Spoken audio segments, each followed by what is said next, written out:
Oh yeah, I think. Yeah. Right. Yes.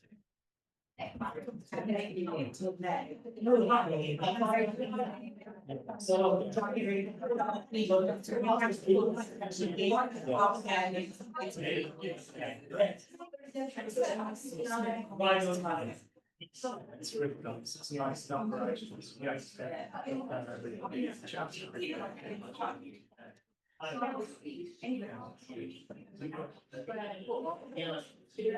It has been for the last few years. Yeah, that might be the university and then it actually a number of different lessons in Bristol.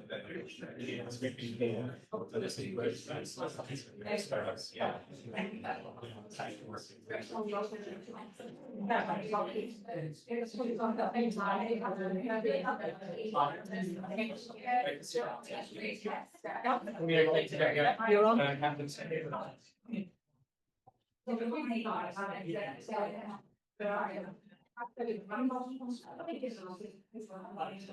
Okay, I think okay,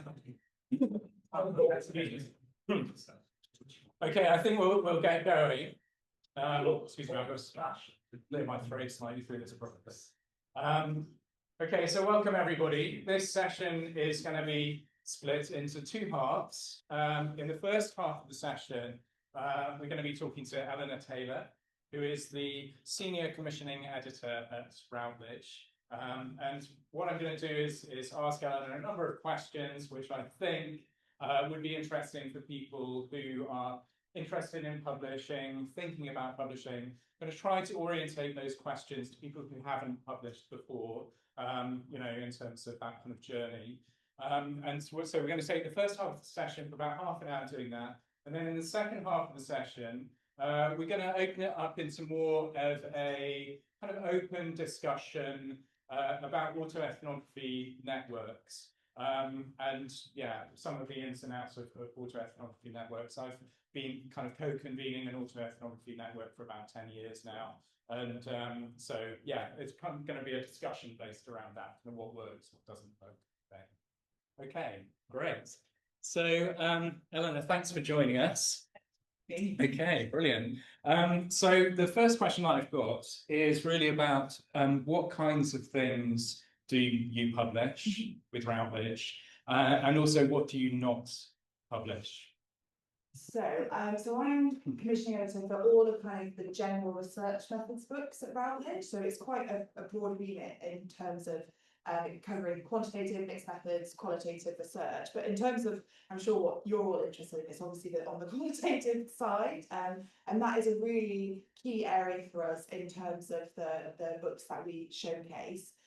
So we publish all different kinds of books, so academic monographs, textbooks, kind of how-to books on how to actually use particular methodologies, books for instructors, teaching students. So it's a really kind of broad range.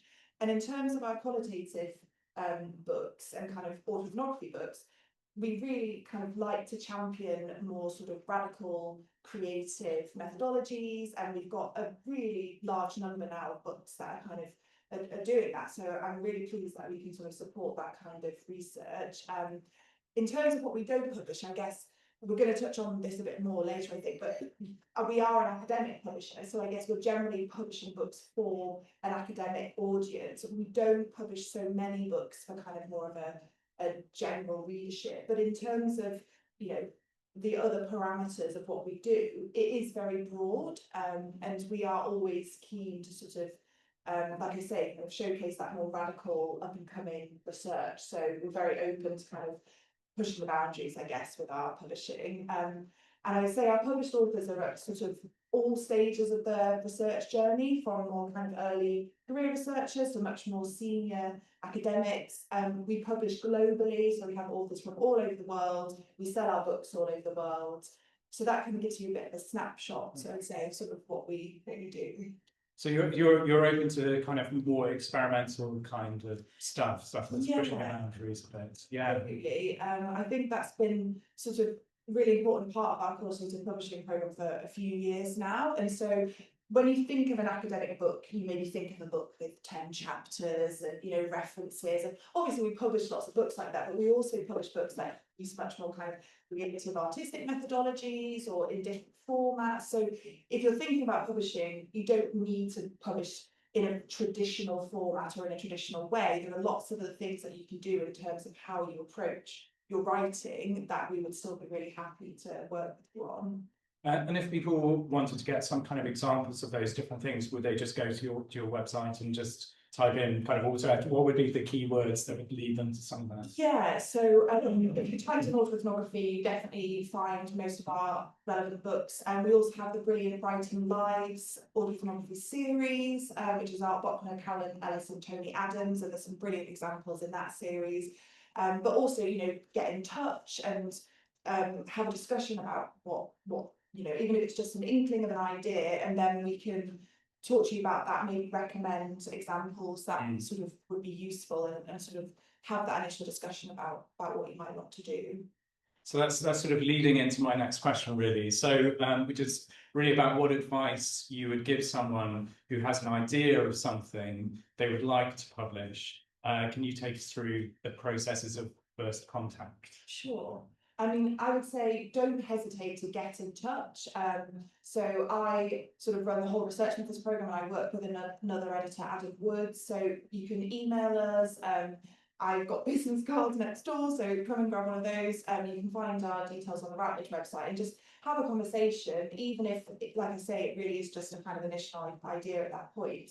I would also say have a look at what other things we publish, but also kind of really think about sort of who your book is going to be for, what kind of contribution it's going to make, where does it fit within the kind of current research landscape. Those kind of all really useful questions that you can ask yourself.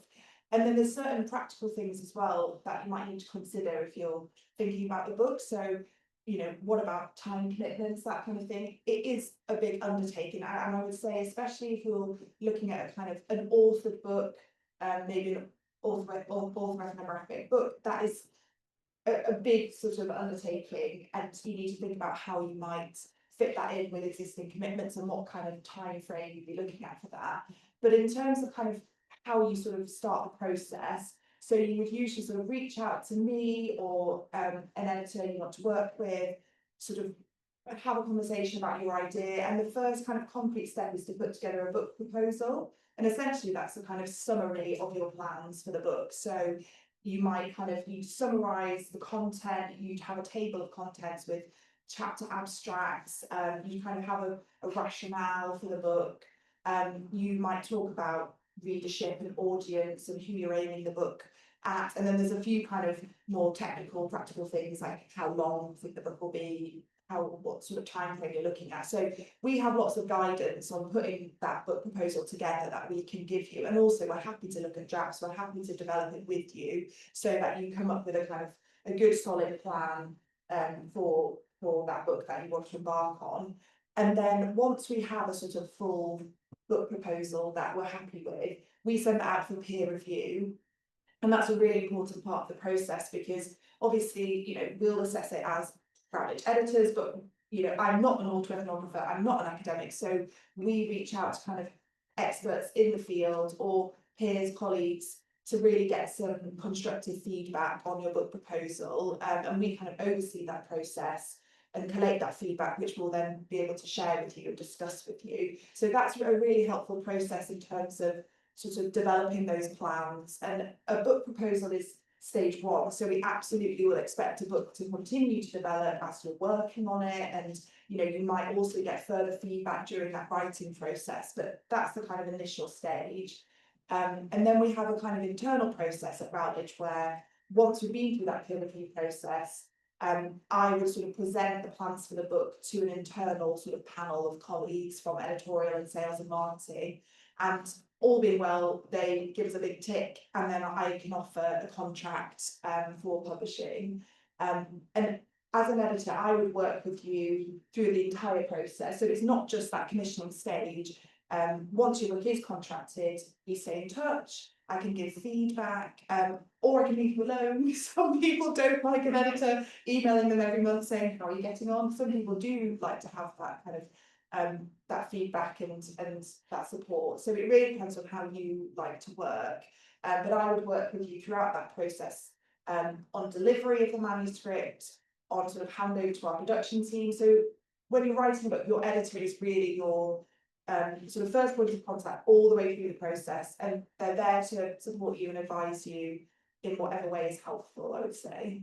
So there's also, if I'm understanding correctly, there's quite a degree of a degree of flexibility within the process itself as you are actually working on and writing that book, and in some ways it has to fit with the original proposal, but there's some room for movement. Is that right? Yes, absolutely. So we would expect it to, you know, be fairly close to that original proposal, but also as you're writing and as you're working on the book, you know, things do develop and things change. And again, it's if you can sort of feel that happening as you go through the writing, it's having that conversation with your editor. But yeah. I think especially with qualitative research books and autoethnographic books, it's really important to have that flexibility, because obviously the process of writing is so instrumental to that creation. So we would definitely expect things to change and develop and move on from that original proposal. Yeah, that's great, because some of us might hold back, yeah, you know, because you feel like, oh, I need to get it all complete, I need to get it all worked out where everything's going to go,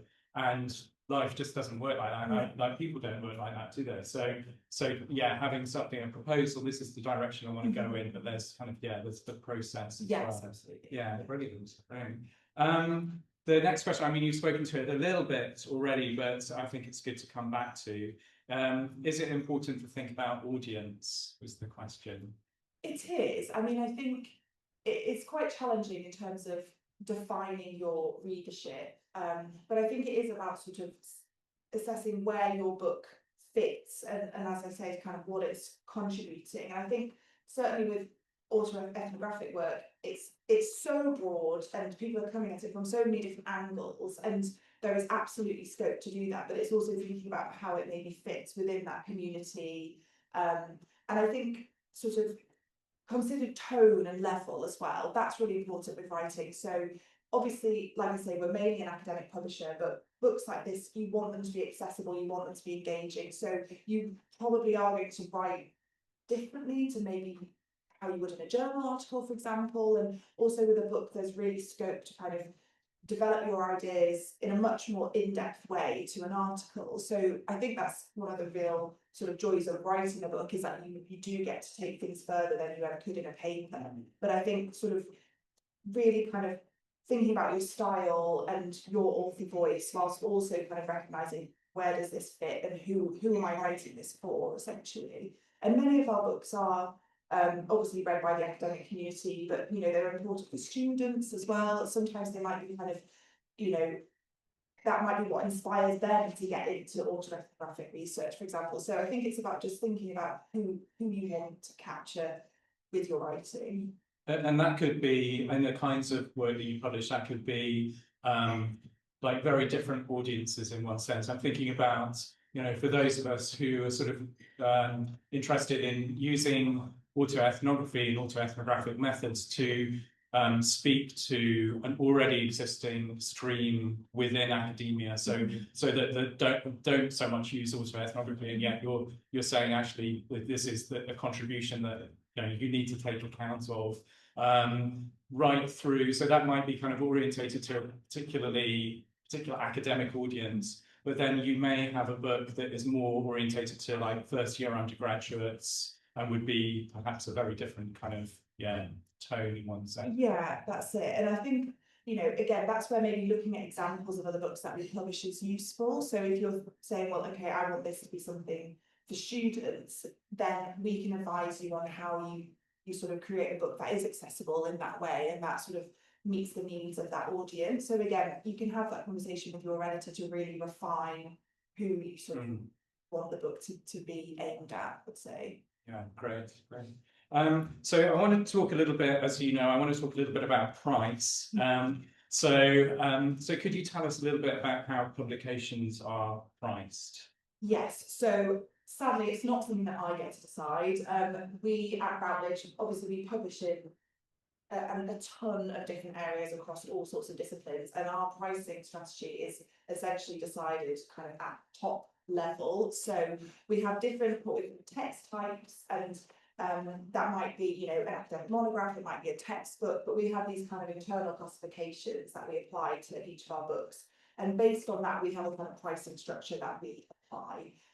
It's a bit boring and technical, but essentially it's not something that we have a huge amount of say over as editors. And I realise that, you know, academic books are not cheap, they are expensive. And I think a lot of academic publishers in recent years have increased their prices as well. So it's one of the drawbacks, I suppose, in terms of academic book publishing, but there are also lots of other ways to make your content available. We have open access publishing routes, and that's not just paying to publish your book open access, although you can do that, but there are ways of making chapters open access after a certain amount of time, or certain academic repositories and that kind of thing.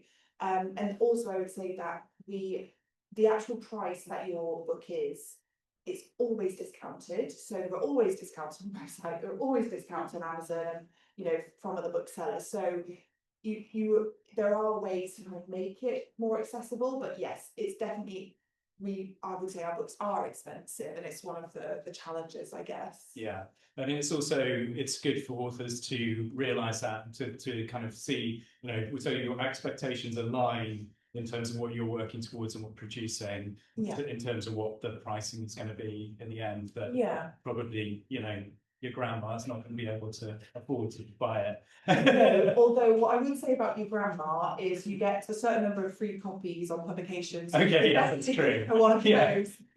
So yes, as an author, you normally get some 6 paperbacks, you get an ebook, you get a hardback. So you will get some author copies as well. And I think it's like you say, it's having that conversation with your editor at the start. If you're concerned about that, or if you want, I mean, the spectrum of pricing is very broad. So you might see a book on the website at a particular price, and that doesn't mean your book is going to be that price, because there's all sorts of criteria that we consider. So have that conversation and get some clarity on that early on, so you're not surprised later down the line, I'd say.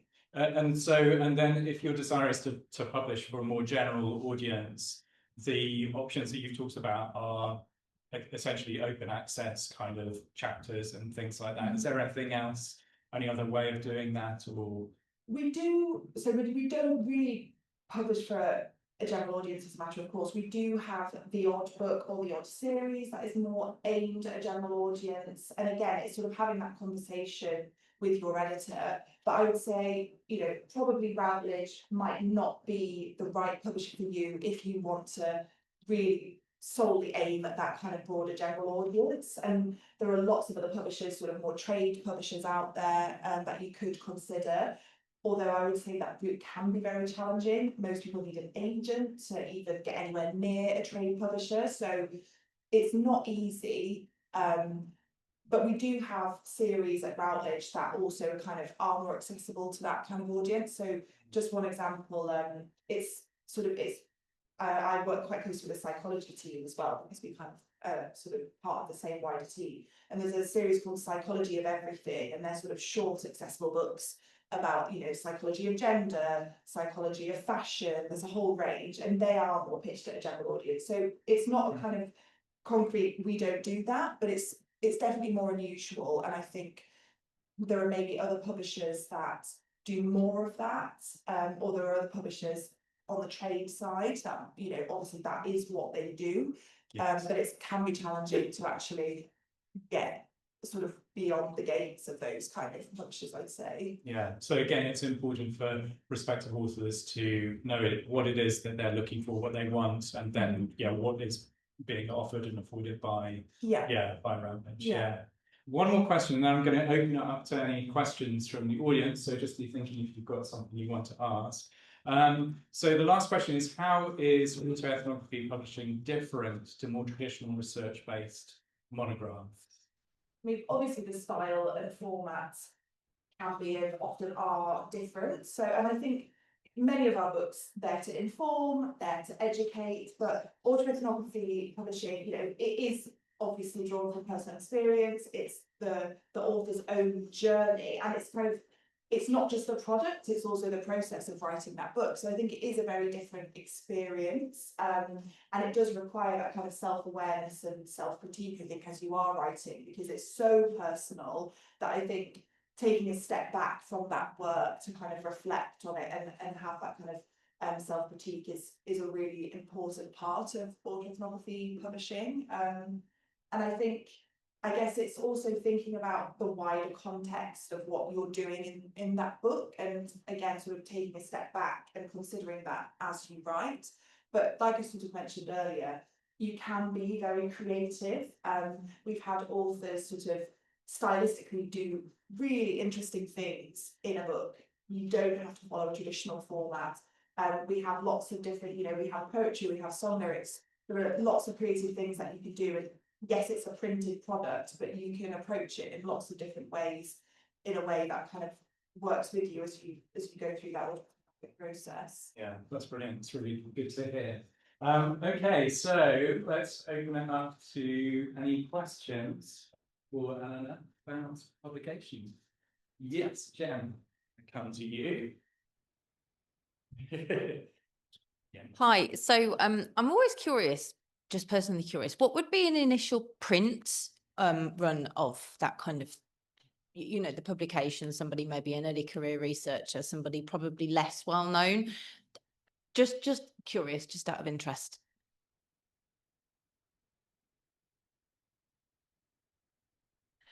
We don't really do print runs anymore as such.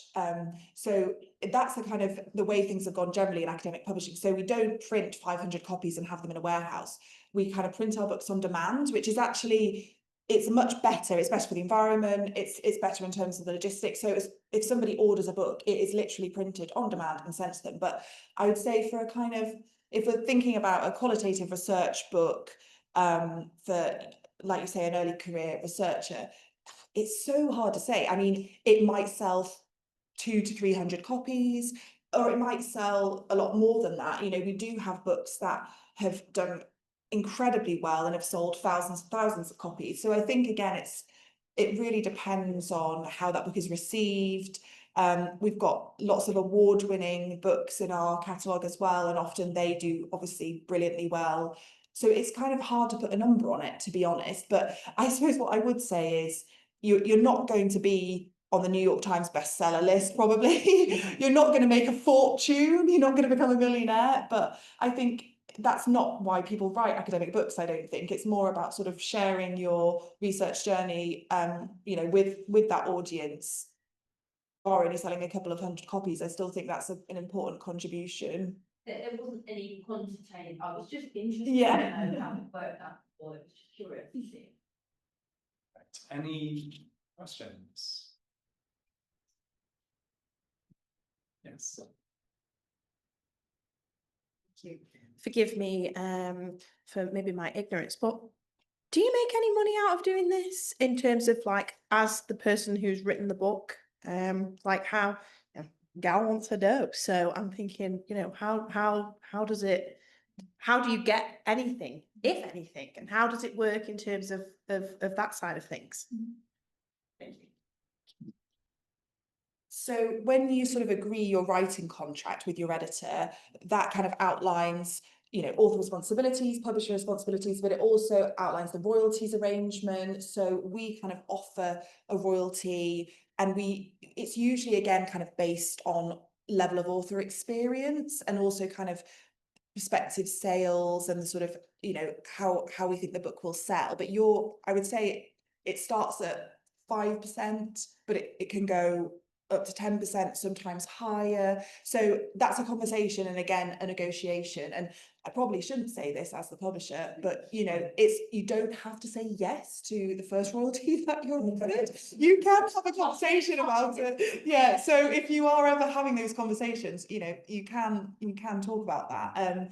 And then what we do is twice a year, we pay royalties to all our authors, calculated on sales. Again, you know, if you're writing an academic monograph, you're not going to earn a fortune, but you might earn enough money to at least go out for a nice dinner or something. Some authors do earn considerably more. You know, we have textbooks, research methods textbooks that make £1 million. So then you're talking, you know, you are earning substantial amounts of money, but those are kind of the outliers, I suppose. But you would get a royalty on sales, and you get a royalty not just on sales of print, but also ebooks. Some of our books are translated, and so the contract kind of outlines the royalty remuneration for all the different possibilities, essentially, for how we might sell your book. But again, that compensation is not huge, and I think the time that authors are spending writing a book, you have to really want to do it, because you're not going to make an absolute ton of money, essentially. Thank you. That's really helpful. Thank you. Yeah. Question online. Question online. So who would that be?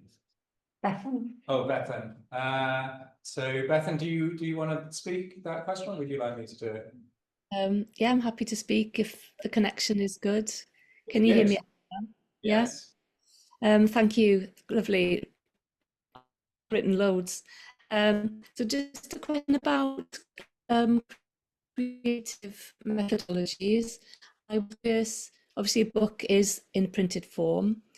What's the scope for presenting work that is visual or audible? So soundtracks or examples of film, or do you have books that combine word and other media? Thank you. Yeah, so that's a really good question. So yes, we do. Lots of our books have online materials that are available on the kind of books webpage, and that can be anything really that can be downloaded or linked to. It can be documents. So yes, we have videos, audio, downloadable materials, and that's kind of freely available on the book's webpage, but it can be linked to the book through, say, a QR code or a URL. So there's absolutely scope to kind of have that multimedia accompanying your book, if that's sort of part of your book and important to you. Yeah. And any other questions? Oops, one's come up online. Yes. Sorry, it disappeared. Okay. Sabina, do you want me to ask that question, or I can do it? Yeah. Okay. So Sabina is asking, what about an autoethnographic monograph that is placed on a university research repository, which might duplicate much of what is potentially published? Would there be a conflict of interest for Routledge? Okay. Yeah. Question.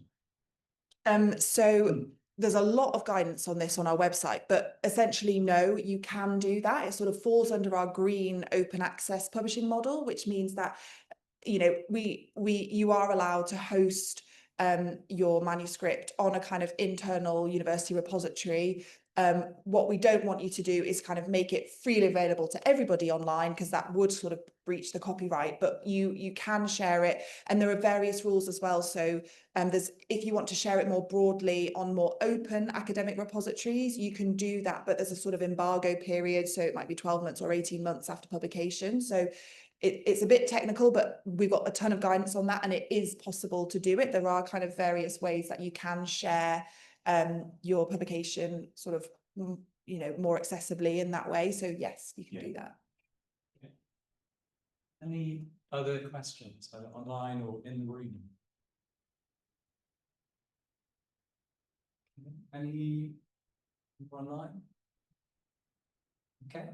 Great. Well, thank you very much, Eleanor. That's been, yeah, incredibly informative. Thank you. Yes.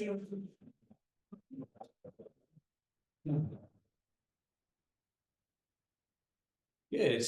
Okay, so we're just going to shift a little bit now to talking about autoethnography networks. So I'll just share for a couple of minutes about the autoethnography network that I co-convene. So it's called the South Coast Autoethnography Network, or SCAN, as we call it for short. And essentially it started about 10 years ago.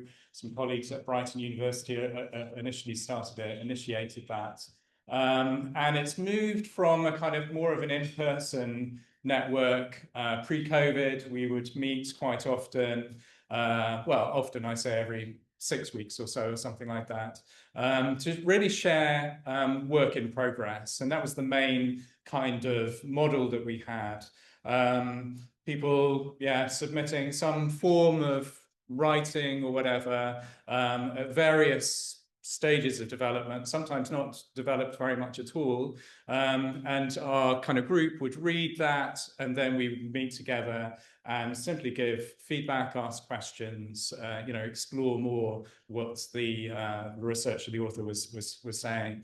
And then over time, both as we've kind of got members who are further afield. So initially we were kind of based around Brighton, sort of Southampton kind of area. Most of the people, it wasn't too difficult to kind of meet in person, but gradually more and more people have joined our network who are further afield and now internationally. We've moved increasingly online, and with the kind of pandemic as well, obviously that kind of triggered that as well. And so what we do now, there's 4 co-conveners, myself, John Higgins, Mia Livingston, and Alison Donaldson. And we essentially, we form quite a good core group that are able to kind of maintain energy and enthusiasm for and ideas of what we should do for the group. We enjoy meeting together as co-conveners, which actually really helps. We have very good discussions together outside of our main kind of meetings. And also, significantly, 2 of us are kind of in academic institutions, and 2 are outside of academic institutions, but are connected to autoethnography and related fields. And that has actually been a very interesting dynamic, and something which I think has contributed to kind of longevity of the group and our ability to kind of keep going. Those who are working outside of academic institutions have had often just a little bit more time to just keep things going when in fact we've kind of lost a bit of momentum, for instance. So that would be Alison and John in particular. And so mostly now we meet online, and we have probably 100, 120 kind of people who are part of our email network, and probably regularly about 20 or 30, although most of our meetings happen, they're probably about 12 to 15 people probably in a meeting. And yeah, so we do a variety of different things. So we've not only kind of do work in progress and people want sharing various things they're working on, but we've had some very interesting discussions and presentations over this last year on, for instance, the supervisor-supervisee relationship. Really kind of pressed into that. We've had some very interesting discussions. The same kind of things seem to keep on coming around. So ethics is one that we kind of have quite regular discussions about, how to negotiate the ethical dilemmas and responsibilities of autoethnographic work. And we kind of have quite a flow of new doctoral students kind of connecting with us and kind of making that journey as well. So those questions regularly sort of coming up as people are having to wrestle with ethics committees and those kinds of things. So just to get an idea, how many here are part of an autoethnography network that meets regularly outside of conferences? Okay, yes, okay. How many would like to be? Okay, most people, you kind of felt obliged to raise your hands there, didn't you? Okay. Okay, so perhaps those who are part of networks, maybe want to share some of their own experiences. I know, Trude, you've had a network running in Norway for some time as well. So I don't know if you want to say a few words about that. And those who would like to be part of networks, like,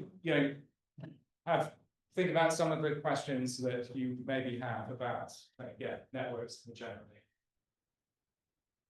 Okay, yeah, so I hadn't really prepared a long speech, but Trudy, would you sit there Yeah, so they sure. can see you? Yeah. Sorry. Yeah. So, our kind of, we call it an autoethnographic interest group, and I think we started in 2017 or 18, and that was after I went to Brighton and was in one of the meetings in your network actually with Alec Grant and Yes. colleagues. So, and I was there with a colleague, and we were just really inspired by this group and the way people could share work and how people were kind of nice to each other. Yeah, but it was, I think it's quite rare in academia that people are nice to each other, and encourage things that may not be perfect, may not be finished, things that are in process. So and I didn't know much about autoethnography back then, but it was we were really inspired. So we went back to Norway and okay, maybe we should start a group as well. And autoethnography is not that big in Norway. I mean, we're only like 5 million people, so nothing is big in Norway. But we did start a group, and we were just like a handful of people. And it's Knut, who is here today, and me, and a few others from the university, and 2 people from outside the university. And we have been meeting regularly. In the past year, for several reasons, we haven't been a bit down, but for the other years, we've been meeting up, and we have actually written a co-authored paper together. We have even written a book in Norwegian with the kind of ambitious title, "What is Autoethnography?" in Norwegian. And we don't really answer that because we don't want to answer it, but it's which is a kind of both showing and telling book. We have like some theoretical chapters, and then we have some examples. And it's used quite a lot in Norway because there are no other books in Norwegian on autoethnography. And also based in this little group, we have run 2 kind of workshop conferences in Norwegian at the university, and there is a lot of interest in autoethnography, and also like in not only in academia, but in like people working in more clinical or practical work. I'm from mental health, so some will be from mental health, but also in other disciplines. Yeah. So so I think for us in the group, it's been a breathing space, and we always choose to meet outside the regular working hours because it's not part of our regular work. It's not like into the biscuit factory that was mentioned earlier today. Yeah. It's something we do because we want to do, not because somebody tells us we have to do or we should. And we had this kind of, we were asked if we want to make it a proper research group, and then we said no, because then we have to do, then you have to, you have to have outputs and all those things that research groups have to do. So it's an interest group, and I think we're happy with that. Yeah, that's exactly the same for our South Coast Autoethnography Network group. I tend to think of it as a kind of charismatic group in Weber's original sort of term, like one joins by choice, and one is there kind of outside of institutional kind of life in many ways. And I think that's been one of the things that has been quite refreshing about it, really. So yeah. Yeah. So my name's Jen, and I'm a PhD student using autoethnography.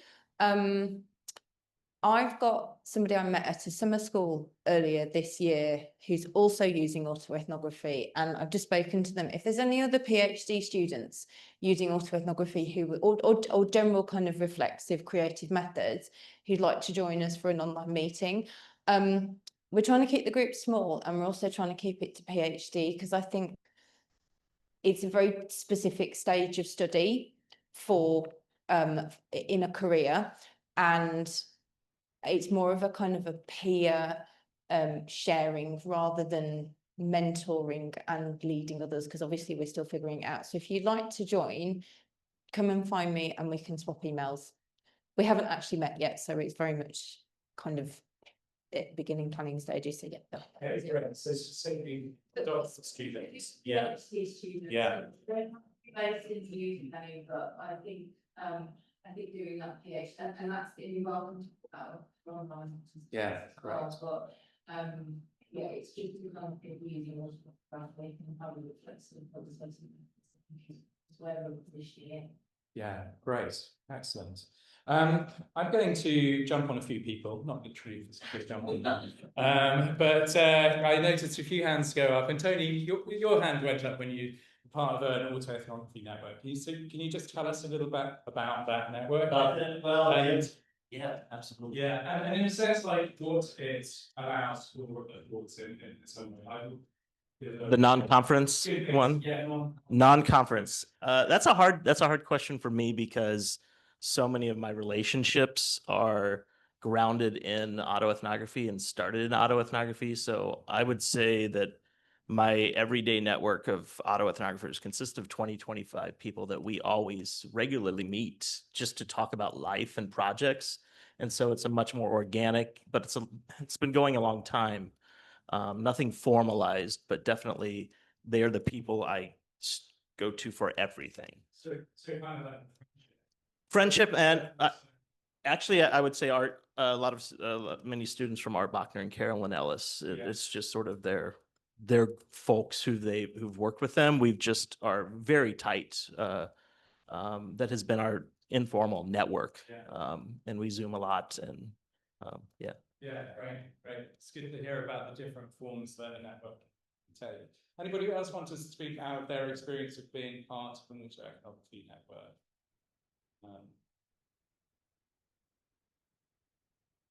Something different.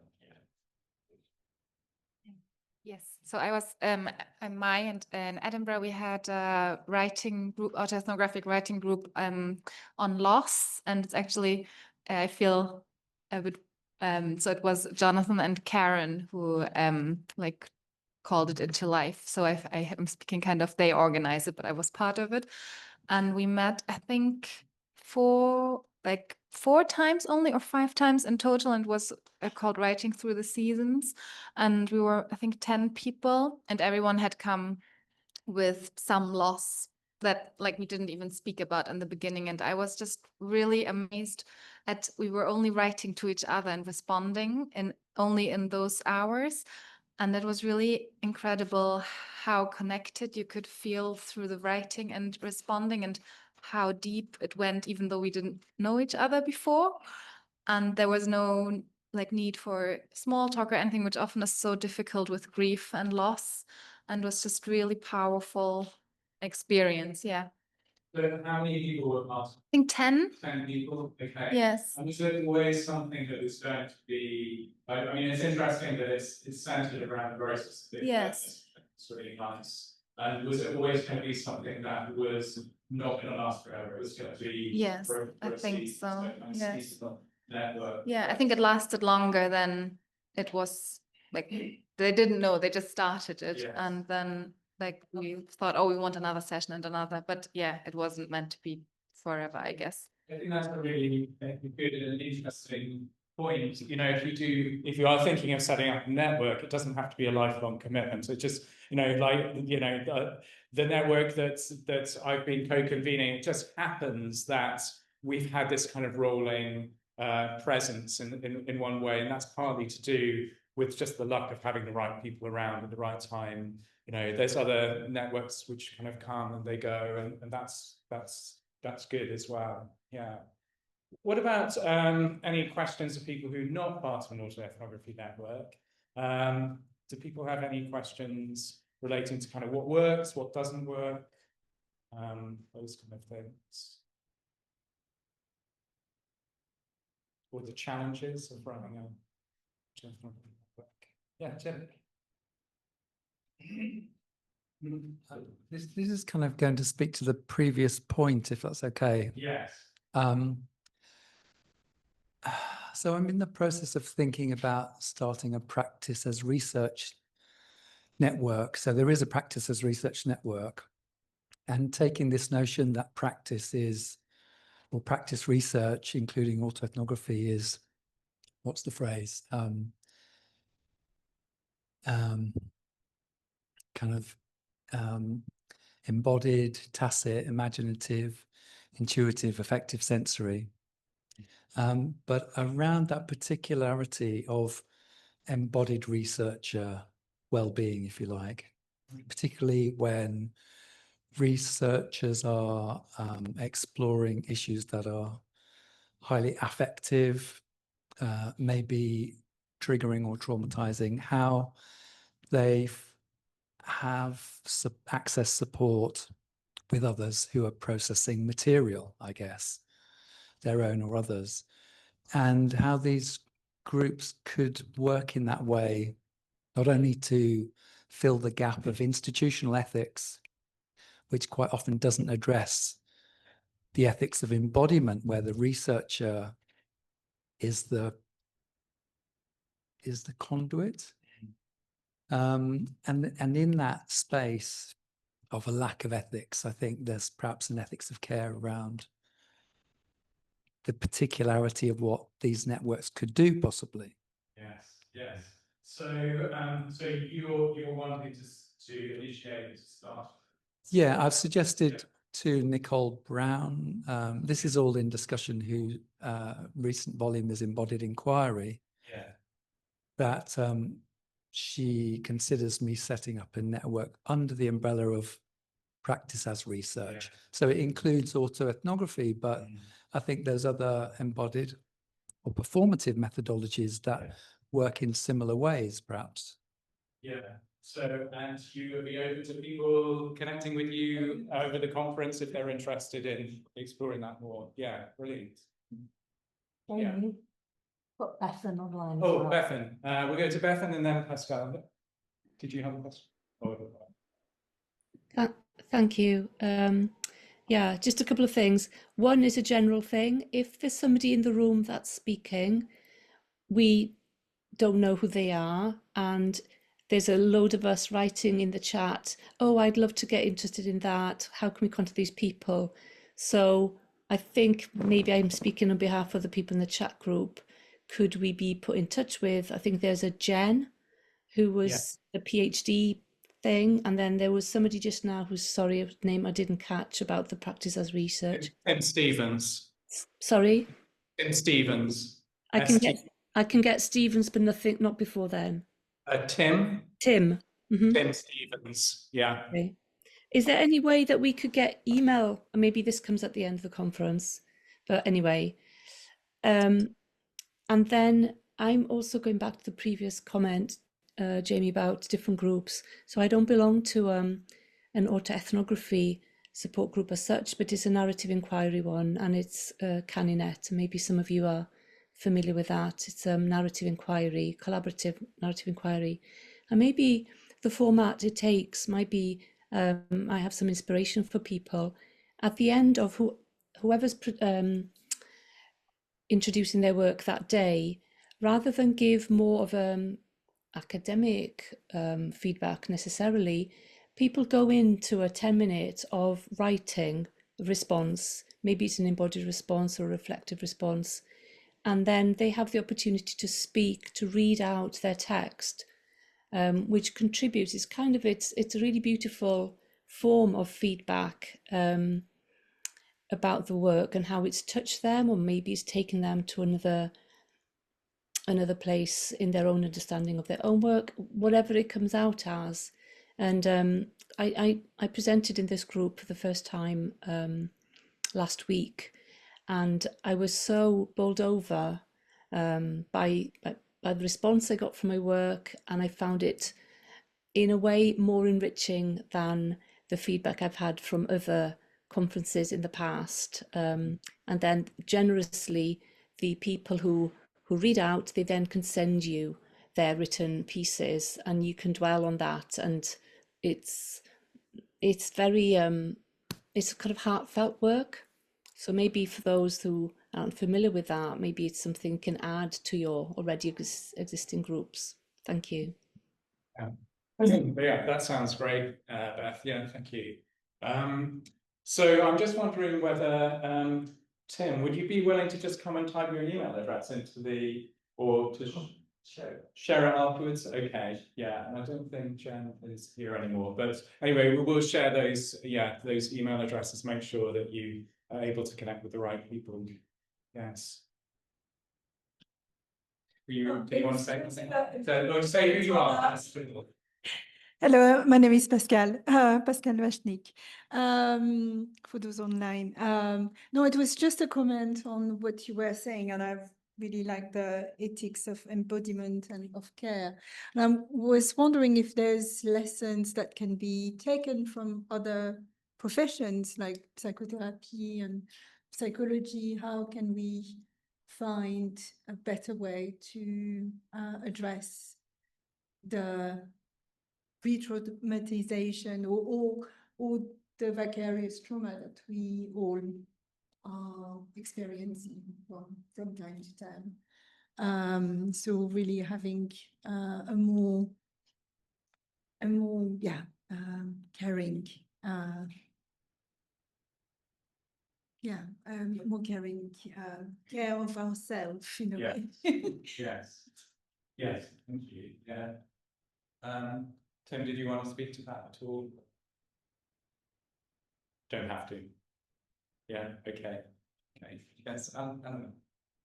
I just wanted to touch on a comment from Victoria in the chat, which kind of is relevant, I guess, to autoethnographic groups in general. And that is, in terms of publishing and book publishing, there is no limit to the number of authors. And I would say it is possible to publish a book in that kind of collaborative way. And that's not just edited books, where obviously there are kind of individual chapter authors, but just an example, there's a research group called the Bodies Collective, and they published a book with us a couple of years ago. And that is literally the author name, the Bodies Collective. They didn't want their individual names on the book. They didn't want to be seen as individual authors. They literally published it as a group and as a collective. So I'd say, again, don't rule out that if you are working within a group or within a collective, and it is possible to be collaborative in that way in terms of publishing as well. Okay, yeah, great, thank you.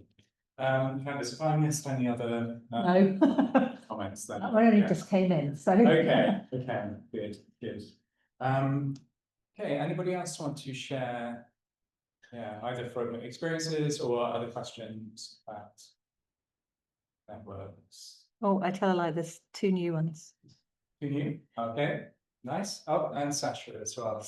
And Victoria's followed up. Okay, so Victoria says, thank you for responding to me. I lead a writing group and that helps me feel more confident. Great, yeah. And Sasha, you had a hand up. Yeah, I was just going to respond a bit to the discussions around sort of ethics and thinking about that and what Pascal said as well. Because I'm going through ethics at the moment with my PhD, and it's been quite interesting. So my background is occupational therapy, so I'm coming in from health sciences. And so they are asking, so my PhD is part autoethnography and part IPA with participants.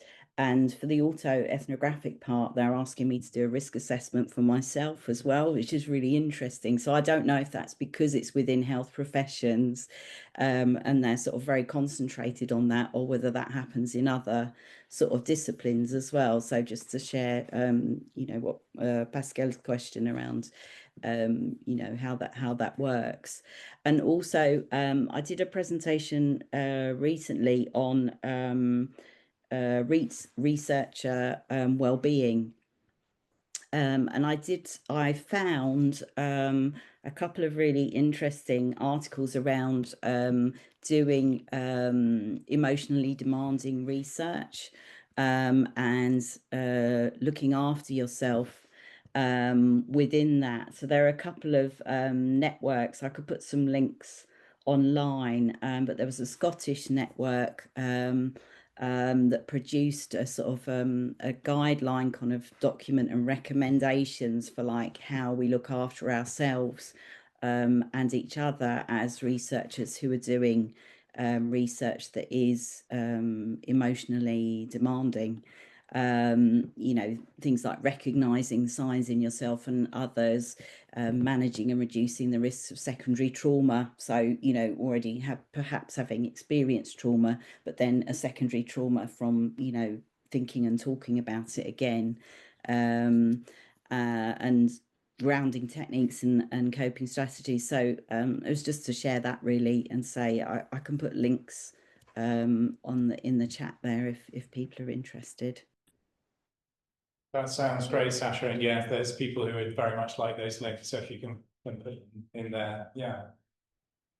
I think just to build on that, and also to come back to what Pascal was saying, I think that, you know, it's interesting in our community, you know, how much knowledge, how much gifting, how many different backgrounds people come through from. And I suppose, you know, the one of the interesting things obviously about autoethnographic practice is it does tend to have a kind of therapeutic effect in some kind of ways. And actually, Gabs, I was wondering if you wanted to just speak to that a little bit in terms of the conversation we were having last night about.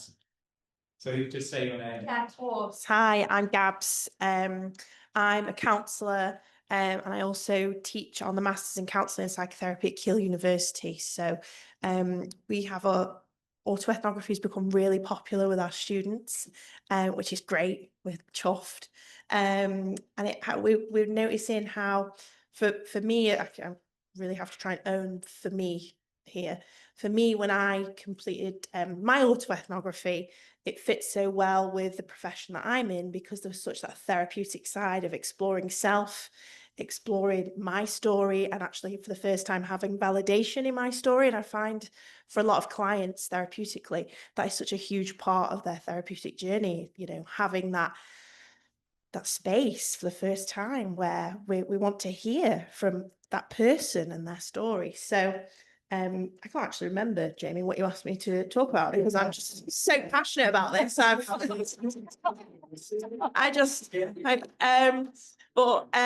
But I suppose how autoethnography fits therapeutically, it's exactly that. It's that encouragement for self-exploration, and in academia, in therapy, that is what we really prize and want people to do at Keele. We want our students to know that what their story is important, and that's what we want our clients to feel. When I work as a therapist and I sit with my clients, I want them to feel that, you know, what they have to say matters, because that can, for me, in my experience, is the first step of going, oh, well, if this matters, then that means I matter. And if I matter, then that builds that sense of self. So yeah, I think it's a really special methodology for that therapeutic sense. Yes, that's great. And I think the partly, I think where my question is also going is that I think for those of us who sort of run